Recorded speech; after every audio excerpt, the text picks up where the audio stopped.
ரத்ன சுருக்கமாக உங்களோடு பேசி முடிக்கலாம் என்று நினைக்கின்றேன். நானும் சிறிது காலம் இந்த வித்யானந்தா கல்லூரியினுடைய பழைய மாணவன். நான் உயர்தரத்திலே விஞ்ஞான பிரிவில் கல்வி கற்றவன். இப்போது வேறு துறையில் இருக்கின்றேன்.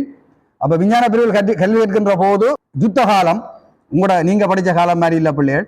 அந்த நேரத்தில் ஒரு இணைப்பு அடிப்படையில் 6 மாதம் இந்த பாடசாலையில கல்வி கற்றிருக்கிறேன். அந்த வகையில் நானும் இந்த கல்லூரி தாயினுடைய ஒரு பழைய மாணவன் தான் என்பதை தெரிவித்துக் கொண்டு, ஈழத்தமிழர் வரலாறு என்ற இந்த புத்தகத்தை, இன்றைக்கு உலகமெல்லாம் சென்ற இந்த புத்தகத்தை உங்களுக்கு நாங்கள் வெளியிட்டு வைக்கிறதுக்காக இந்த இடத்துல வந்திருக்கிறோம்.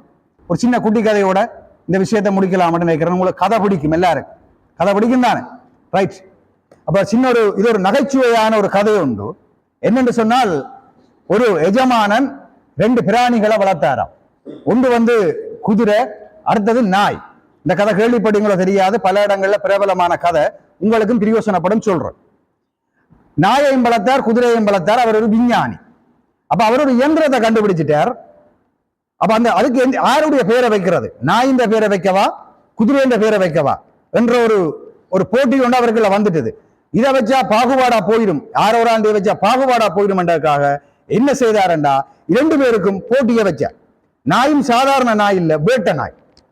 நாயும் வேட்ட நாய், அதுவும் ஒரு ஓட்டப்பந்தய குதிரை. குதிரை வெளியில எஜமான கூட்டிக் கொண்டு போகும், நாய் எல்லா பணிகளையும் எஜமானுக்கு செய்து கொடுக்கும். 2ம் சமனான செல்ல பிராணிகள். அப்ப போட்டி வச்சாச்சு.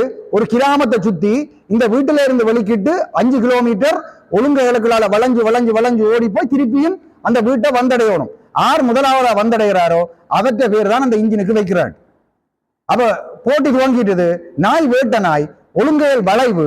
அப்ப நாய் வேகமா ஓடிக்கொண்டிருக்கு, குதிரை பெரிய உருவம், அதால அந்த ஒழுங்குகளுக்குள்ளால போகலாது. அப்போ அது பின்னுக்குத்தான் போகுது. நாய் 1/2 கிலோமீட்டர் வித்தியாசத்துல முன்னுக்கு ஓடிக்கொண்டிருக்கு. நாய் உருவத்துல சின்னன், ஆனா வேகமா ஓடிக்கொண்டிருக்கு. போய்கொண்டிருக்க எல்லாரும் பார்த்து கொண்டிருக்கிறாங்க, நாய் தான் வெல்ல போதும்.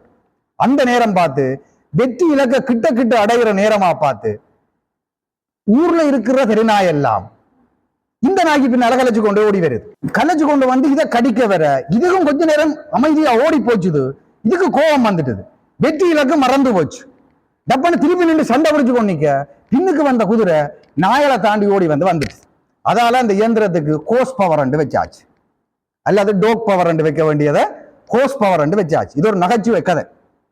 அப்போ நாய் கடி வாங்கி கொண்டு அழுது கொண்டு வருது. சரியான ஒரு வீரனான நாய் அழுது கொண்டு வர, குதிரை பார்த்துட்டு சொல்லிச்சாம், நான் உன்னை கண்டு பயப்பட்டு போனேன், நீ ஓடின ஓட்டத்துக்கு, நீ கட்டிக்காரன் தான், நீ இந்த இனத்தின் பேரை வைக்கணும் தான் ஓடுறாய், நீ கட்டிக்காரன் தான், உங்க இனத்துக்காகத்தான் நீ ஓடுறாய் டோக் பவர் வைக்கிறதுக்கு.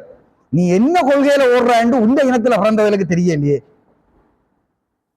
நீ என்ன கொள்கையில ஓடுறாண்டு இலட்சியமற்றதுகள் தெரியல, அதுகள்லாம் திறத்துகள் நீ நின்று சண்டை பிடிச்சாய், உங்க இலட்சியமே போயிட்டு.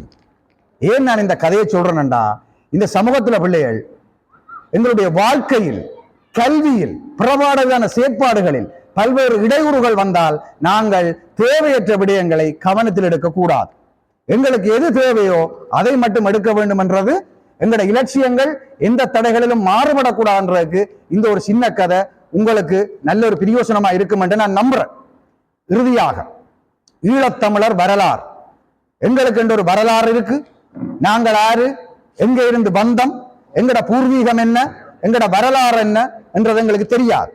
இன்றைக்கு உங்களோட ஊருண்ட வரலாறு உங்களுக்கு அதிகமான ஆளுக்கு தெரியாது. நாங்கள் ஒரு பாடத்திட்டத்துக்குள்ள தான் இருக்கிறோம். இப்ப நீங்க கேள்விப்பட்டிருப்பீங்க, புத்தளம் என்ற ஒரு மாவட்டம் இருக்கு. புத்தளம் மாவட்டத்தின் தமிழ் பேர் என்ன, யாருக்காக தெரியுமா?